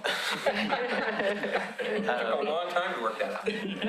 And finally, and this jumps ahead to the reason I came tonight, and that's a different agenda item, so I won't speak much on it, but with regard to an idea for mitigation for this project, it involves Waterboard Park. As most of you probably know, the Armory in the disputed area / Waterboard Park is subject to a 1949 deed to the state. And the deed says that if it's not used for military purposes for the state for a certain number of years, it'll come back to the city. And I know there have been some negotiations with Public Works regarding the Armory, but that was before the First Street property was purchased. So I don't know if there's still any negotiations happening with the Armory site, but if the state still has a property interest in the Armory, maybe this is the opportunity for the state to say, hey, we're gonna just give you back every part of the Armory in mitigation for this project. And that's just an idea. So, thanks. And a good idea. Thank you. It's outside the box. All right, anything else? All right, general business, 6G. I have nothing on this topic. All right. Item 7, member reports, starting on my right. I have nothing to report. Last few months, I've had nothing, but I just wanted to compliment again our aquatic staff and people that work at the pool. We've been up there quite a bit recently with kids' swimming lessons, and it amazes me that the quality of staff that they hire for these evening classes to work with a 6-year-old or a 10-year-old. You can walk in and kind of think, oh, they're probably not going to mesh, and by the end of it, my daughter thinks that's just the greatest instructor there, and Dad, you misjudged that person. You know, just, and it just made me think how good our senior staff there does at hiring and running the whole program. So just wanted to throw that out there. Just one thing, I attended the Ermitinger House opening. It was a tremendous event, really well attended. Perhaps coincidental that there was beer there, but I'm not sure. But anyway, it was very well attended, and I want to compliment Phil, and I want to compliment Rochelle Parsh publicly for the work that you guys did on that. It was terrific. The house looks beautiful. I think everybody had a great time. It was just a very good event, and thank you and congratulations to you and Rochelle and everybody else involved. Great. An announcement for tomorrow night, Trails End Band is playing at 7 o'clock down at the end of the Oregon Trail Interpretive Center. And it was established by the same person who formed Quarter Flash, and it's well worth going to, and no charge. Who are they called? Trails End Band. Trail band? Trails End Oh, Band. it's Trails End, okay. End, yeah. Okay, so 2 nights of concerts there. Yes. Yeah, so it's, And so we Willamette can go Falls tonight, we area. can go someplace tomorrow night. Yeah. Willamette Falls Area Heritage Coalition is behind that presentation. The 7 city o'clock? is co-sponsoring that as well. 7, did you say? It is, Yeah, Phil, I'm do you embarrassed have- to say what time it begins at. I don't recall. I think it's 7. I'll look it I up. was gonna say we can look it up really quick to make sure. Yeah, I'm pretty sure it's 7. Okay, Troy? I have nothing. Nothing? Roger? I have some Pioneer Center updates. The parking lot across the street, or is that adjacent to the church, again, has developed a sinkhole. The sinkhole is located near the southeast side of the lot on Fifth Avenue. Public Works is looking into it for repairs. Parks Department is bagging trees to retain water, so we don't lose any of the new trees that recently planted. There's a CBD class, 101 class, which is full. That has to do with the benefits of marijuana. It's filled up. Item 5, I'm sorry, I'm not doing these right. Kathy and Denise are working together on a Peace Garden signage, some signage for the Peace Garden. The Pioneer Center will be ordering new computers for the computer lab. Regarding the Parks Foundation, the ivy in Waterboro Park that was sprayed in June is definitely dying back, and that's good to see. Our next ivy spray will be scheduled for sometime this fall, and we are looking to add on more areas to be sprayed to get the most out of our enhancement grant, which was $17,800.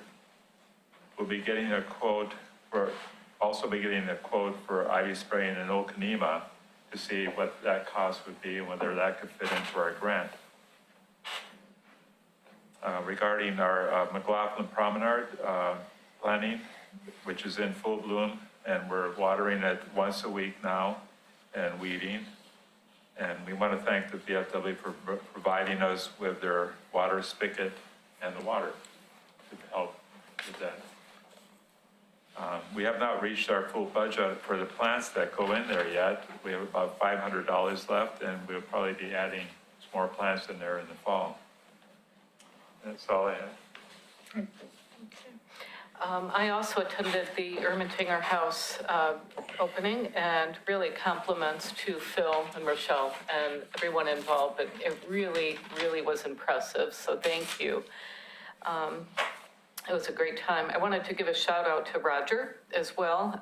He has really done a yeoman's effort at the Promenade Park and maintaining that, taking care of that, ensuring that the new plantings have a good start. So thank you, Roger. Thank you. I know it's very hard work, so thank you. That's all I've got. The Heritage Coalition website says the concert is 6:30 to 8:30. Oh, thank you. Tomorrow night. Great. Staff reports, item 8. Thank you very much. So the recreation report you received from Denise. The charter park ordinances, we do have public comment on this topic. It is here just to give you an update. We're still working on, probably within the next 30 days, you'll see the recommendation from this group moving forward to the city commission. We're updating the the ordinances and the appropriate attachments for that to make sure that they're dialed in before moving forward. So probably within the next 30 days, you'll see those at the city commission. With that, I'd like to invite up Jesse Buss on behalf of the McLaughlin Neighborhood Association.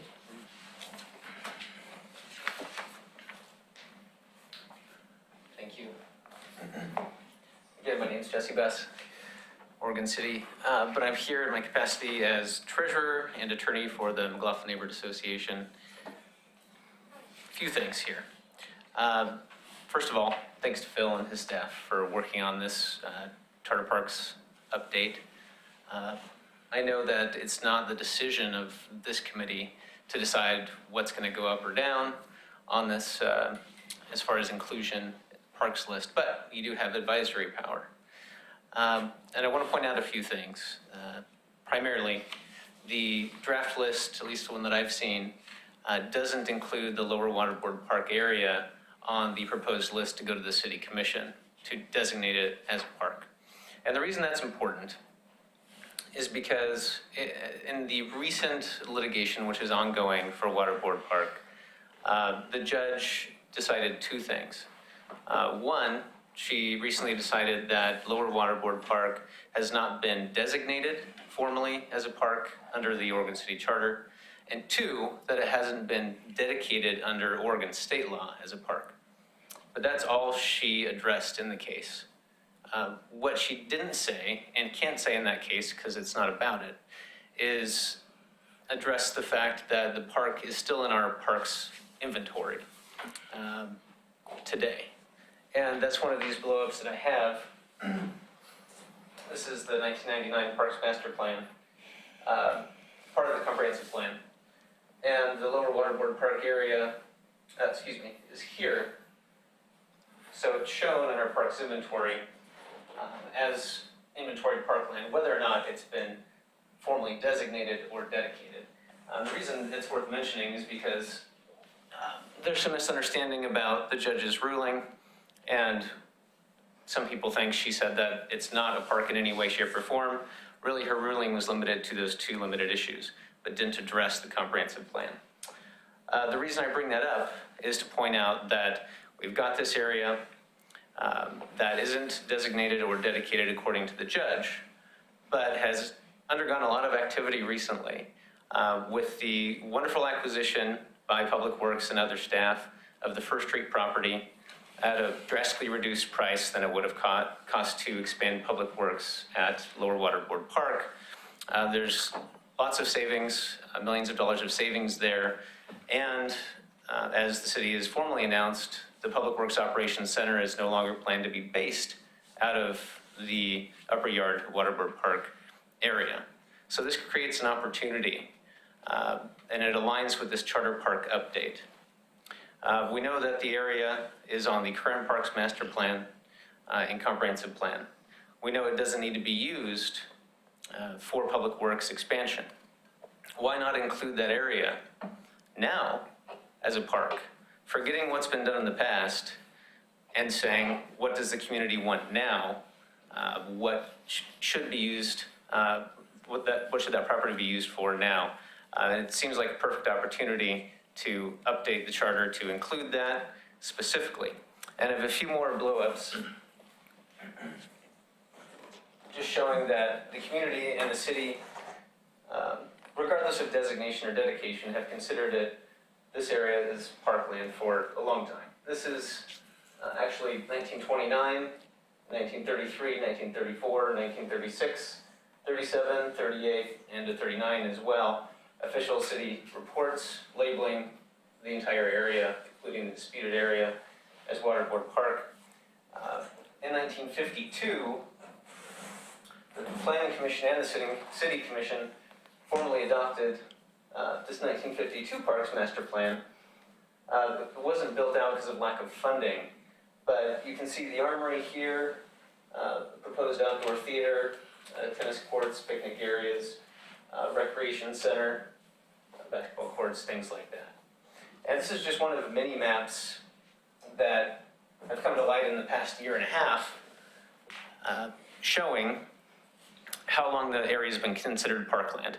And again, I'm not asking the committee to try and overrule a judge, simply asking for this committee to make a recommendation to the City Commission to prospectively, in the future, consider this area as parkland.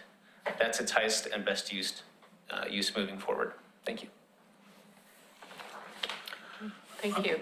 You know, coming to that, not that yet, but I'll come to it in a moment. The list of the parks that we had in the motion that I was questioning on the minutes, Yes. those are the ones that are going for a endorsement for charter parks. Correct, yes. As recognition as parks by ordinance, Yes, which will receive the same protections as our charter parks. right, Yes, okay. Waterboard Park, that, however it was defined, is a charter park. it is, correct. That won't be going out to the vote then because it's already a charter park? That will not be moving forward to a vote by the commission because it's already considered a charter park. When is the commission to take action?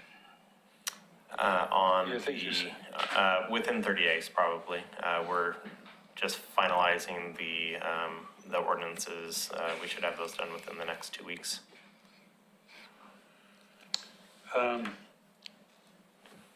Well, we won't have a meeting before that time.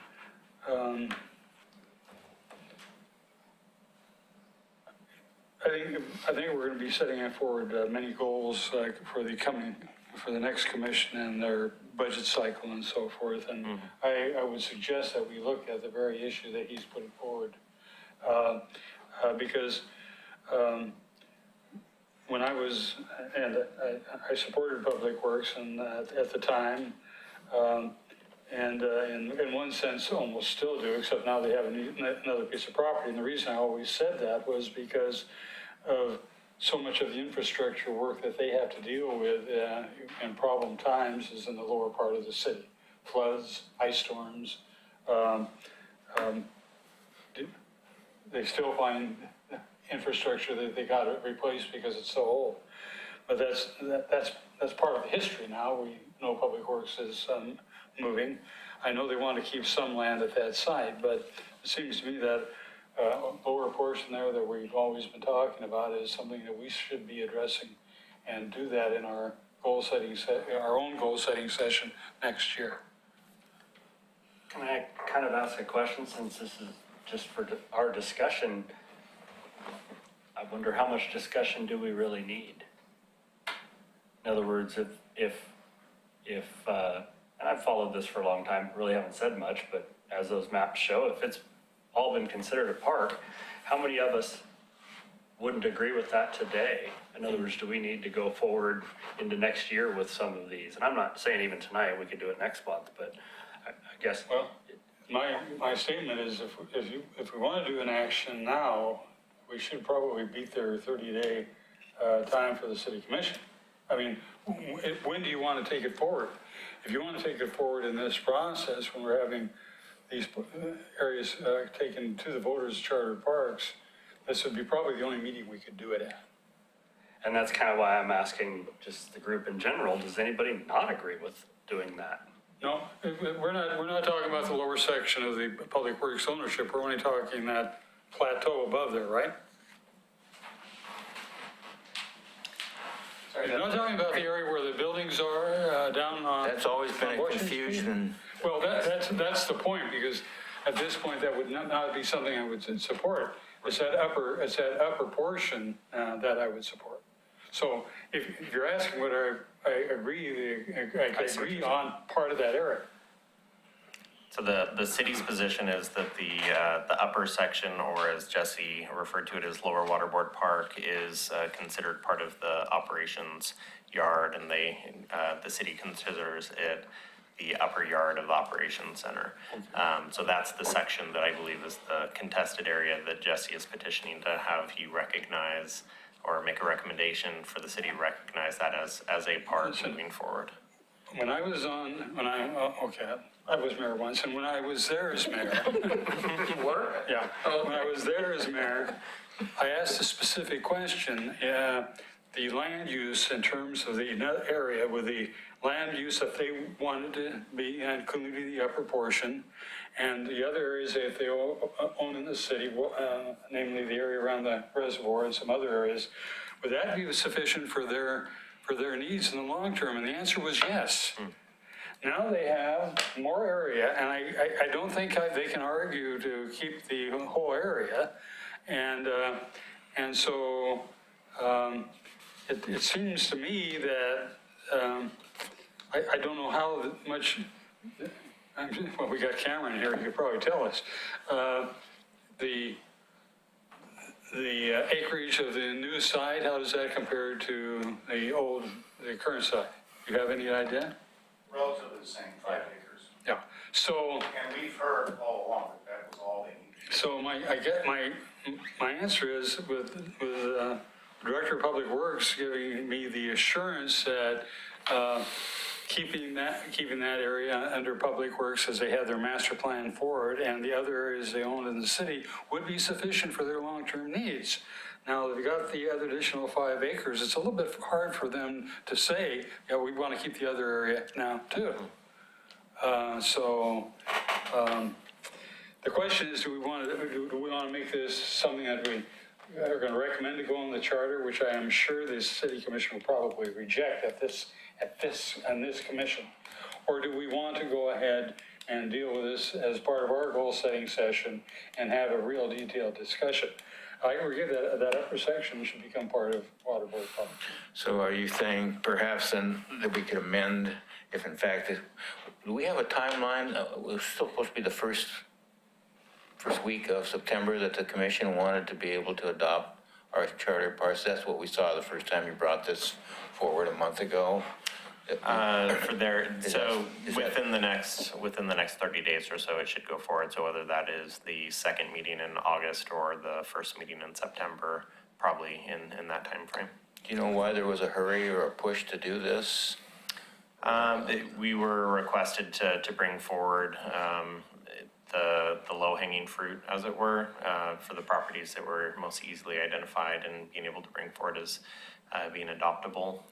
We do still have quite a few number of other properties that have property lines that need to be identified specifically, or we have multiple uses, including stormwater facilities and things like that we need to confirm that they are, parks first and not storm facilities, what that language looks like, because there are some infrastructure needs that are required through Public Works. So just refining the needs as required and making sure the ordinance calls out everything as needed.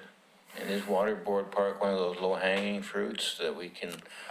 Waterboard Park's already a charter park. It's already the charter. So- Yeah. So it's not, it won't be on the list Yeah. of. So the process, as we identified, that we communicated to commission and that we communicated to this group as we went through the process, was to identify the low-hanging fruit and bring those forward for adoption as soon as possible, to begin to work through the more difficult locations and bring those forward individually as we had information available to present to PRAC, and then to move forward as a recommendation to commission.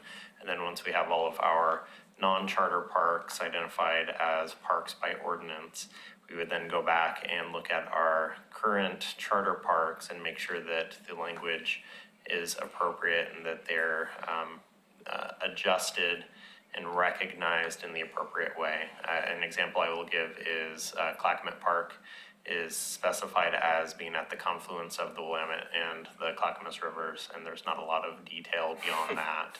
And so with that, it's a charter park.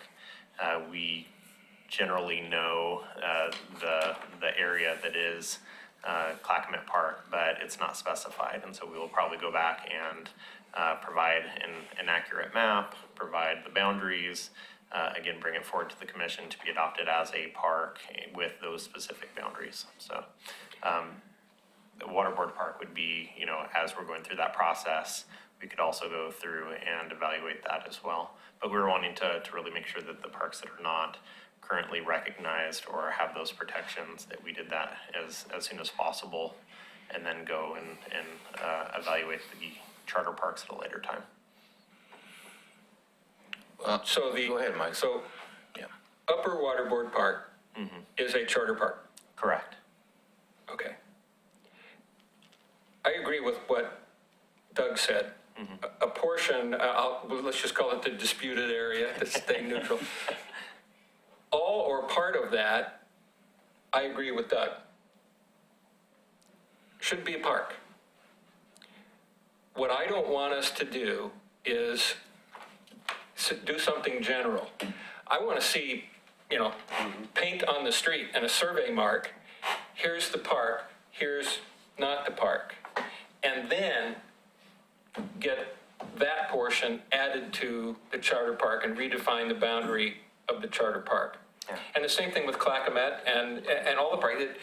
It's, we can't do this to ourselves again Yeah. because we don't know where the boundary of a park is. And we have other ones where we have the same problem. So The promenade. yeah, we need to get the boundaries Yeah. defined, and I agree completely with what Doug said, but I'm gonna, you know, here's the line. And then we add that portion to the charter park. Yeah, and not, I don't want to, I'm going to use the word muddle, but muddle it into what's going to be coming forward for the commission to put it to a vote to the people. I think we should, I think that should be part of our goal setting sessions and bring it to the next commission. Right. Good discussion. Good discussion. And on that, to that topic, we will begin starting to talk about the budgetary process in the fall or early winter before the city commission's annual retreat to talk about the budget, which typically happens in January. So we'll probably have discussions as a group in October to make sure that we have our priorities identified and lined up to move into the commission's discussion and recommendations. So does PRAC see any reason not to recommend this to city commission at this time for that disputed area to be incorporated as part of the charter? Part of what he says, we don't know what the boundaries would be. Well, the disputed area, we do know what the boundaries are, where they wanted to build. We know the fence lines, we know the armory's part of that disputed area. We know, I mean, it's not paint, but at the same time, I've seen their master plan, I know their boundaries of what they wanted to build on and use as public works. I'm not prepared to decide on that tonight because, in all honesty, I'm not exactly sure where the line is that we're talking about, and I want to be sure. It's easy, everything on the cliff, it was disputed, Well, yeah. that's not, I want to see a I legal know what you're definition saying. and a survey, and maybe it's not all of the disputed area.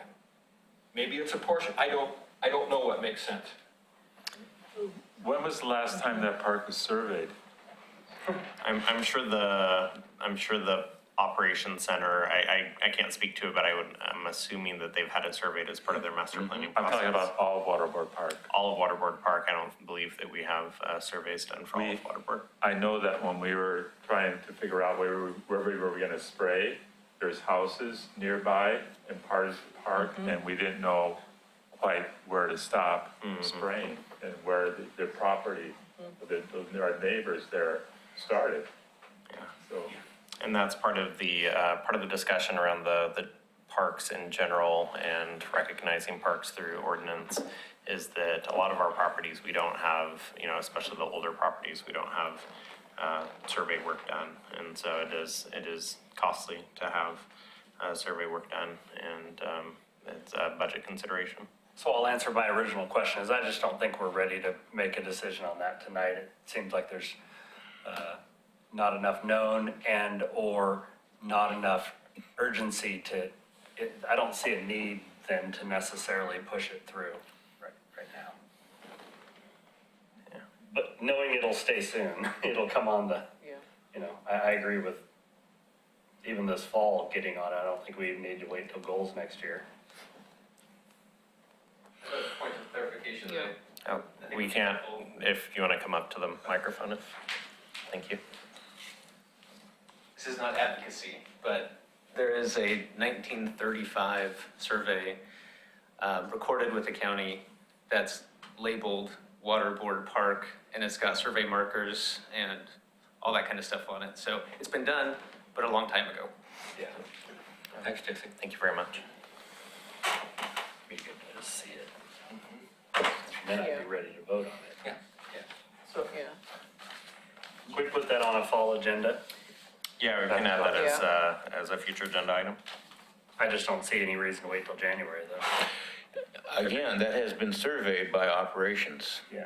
You just didn't see the paint, but it was there. Well, that's what I suspect. He could bring that operations survey. We could see it on here and probably be ready to make a recommendation very quickly.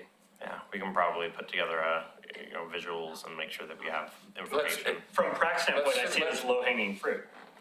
Google Earth, let's see what's there now, see where the Armory buildings are, see where the other buildings are. Yeah. Yeah, Yeah. Not just a line drawing. Yeah, agreed. Anything else on that topic? We're moving on to 8C, park deferred maintenance and park funded. so we are still scheduled to move this forward, working with the city manager on appropriate time with the city commission. One piece of this is that the community communications coordinator is moving forward with a public survey. So they're moving forward with a, oh goodness, now the verbiage has escaped me, but a survey that will be done with confidence of a plus minus, that it has some statistic validity, statistically valid survey, thank you, is the verbiage I was looking for. So to be mailed out in phone surveys with local residents in regards to the service levels that we're providing across the city and across departments. Part of that survey will be to request of the public questions specific to parks. And each department had an opportunity to put in some additional questions that relate specific to our department and our work units. The questions that we did put in there for parks relate to park funding. And so we'll have some questions as to whether or not the general public is comfortable with moving forward with additional funding to be put towards operation and maintenance of parks, as well as their interest in possible bonding for capital projects for parks. And very similar in language as we've used in the 2008 Parks and Recreation Master Plan.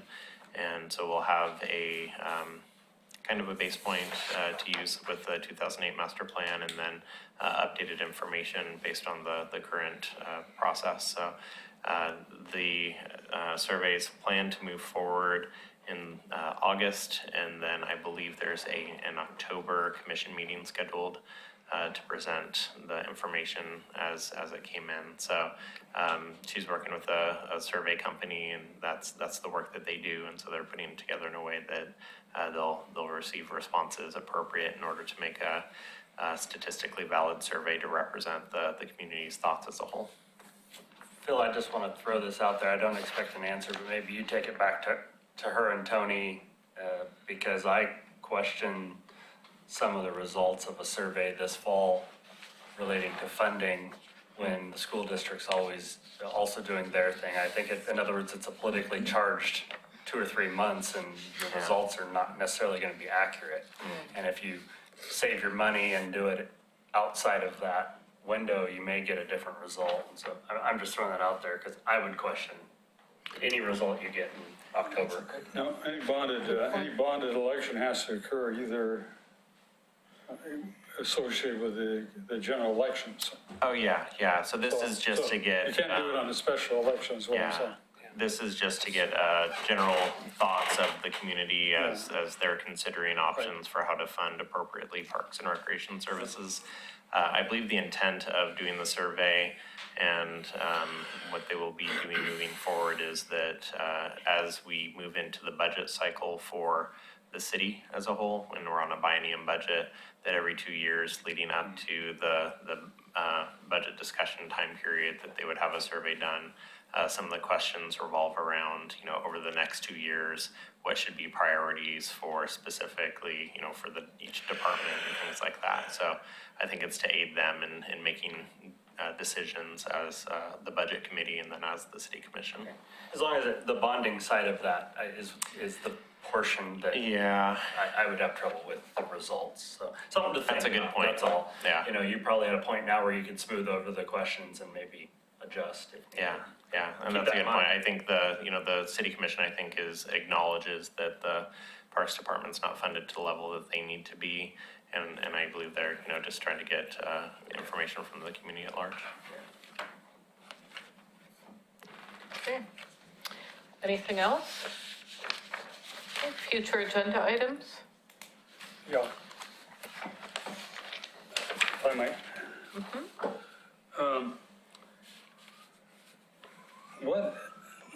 And it's really a future agenda item, but I understand there are restrictions on how the dock at John Storm Park can be used.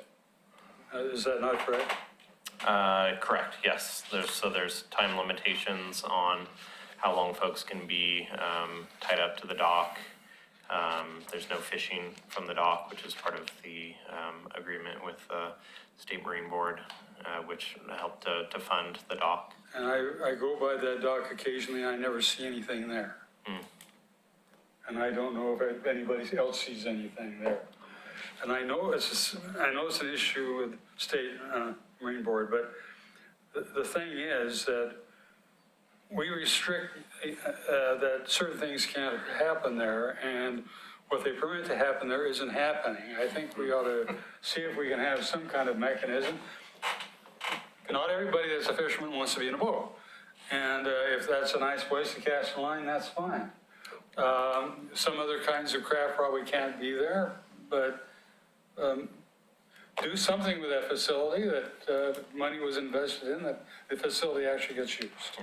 So that's a future agenda item, and if we could bring up what in fact we can do with it, what in fact we can't do with it, and see if there's a mechanism we could communicate with the state. My hope is the Marine Board is not like the Department of Transportation. So Very difficult to communicate. the request is to review the current use and possible reuse of the Good idea. dock. Good idea. Fully concur. The other thing has to do with budget goal-setting issues. I would like to see the 10-year budget cycle up through this current budget. The parks budget, how it's increased, and every other department, how it's increased. And actually take a look at if everything is as bad as I say it is with the parks. I presume it is. And if it's equity. And actually be able to view how, we've got to get out of this least unfunded entity in the city. Good point, Phil, on Doug's part about the dock. I would be, the one additional piece to that I think would be valuable to know is back, I believe when that dock was first built, we still allowed fishing off the wall. And that's all been eliminated. Also, Westland has added a fishing dock. So in other words, net gain losses on non-boater fishing spots would be appropriate, because they shut us down on that spot, so that may be an avenue to ask them to adjust a different place. Great, I'll add that. I would like to, again, since we don't meet until September, that we bring forward again any part of that master plan for Clackamas Park that we can work on. And again, I used the boat landing. I don't know what the holdup will be for some kind of an agenda item regarding, do we want one, and do we need one, or do we want one, or where is it going? But at least work on that piece of the master planning. That's my hope. So the plan is to hire a consultant to come in. We have to put out an RFP for the consultant work. The process is most likely to put it out within the next month and a half, and then have that master plan work start off in the fall, and to be gone through the fall, winter, into possibly early spring, and then with the recommendation moving forward to be adopted by this group, and then move forward to the city commission. And along that same line is the campground there. And are we interested in improving it, expanding it, eliminating it? So again, those two pieces will probably work hand in hand, I'm assuming, because there's not that many places you can put that boat ramp in that park that is not going to affect what's currently going on with the rest of that area, whether it's picnics and more grass or just what we want to do. But it seems like I know you're swamped with many things that come at you, but I just don't know if we can get a start on that piece that we've talked about moving forward on a very important park that's going to get more and more usage as we get closer to what's going on at Blue Heron. Yeah. So the boat ramp, the RV park, and the property across the street that is currently the overflow parking are all critical components of the master planning process for Clackamas. So those will all be included. Okay, any other future agenda items? John? Well, not necessarily agenda, but next meeting, when we were on our bus tour, there was kind of an informal discussion about not taking August off. Oh, yeah. So I was going to throw that out there before we adjourned. We've got the volunteers thing coming that very day, hasn't it? Oh, Volunteers, is our Okay. regular meeting. Yeah, so Yeah. regular meeting's scheduled the same day as the volunteer recognition. I want to go get dinner. I know your priorities. We could look at another day if there's enough on the agenda to, And we can win something if our numbers drawn, right? There's yeah, raffles and, free dinner I still and think we should do dinner and live music at every meeting, though. every meeting. Hey, school board feeds us. School board feeds us, and if you really ask them, they'll sing, but it's No, not good. I'll tell you, Natural Resource Committee, I think the Planning Commission too. Planning doesn't do a damn thing for us in terms of any kind of food. You should get some fruit and you get a little bit of something here. There's some fruit and veggies back there. Yeah, so, Took care of that. We thank you for that. Took care of that. All right, anything else? Next meeting, September 27th, and this concludes our July 26th Parks and Nice work. Recreation Advisory Committee meeting.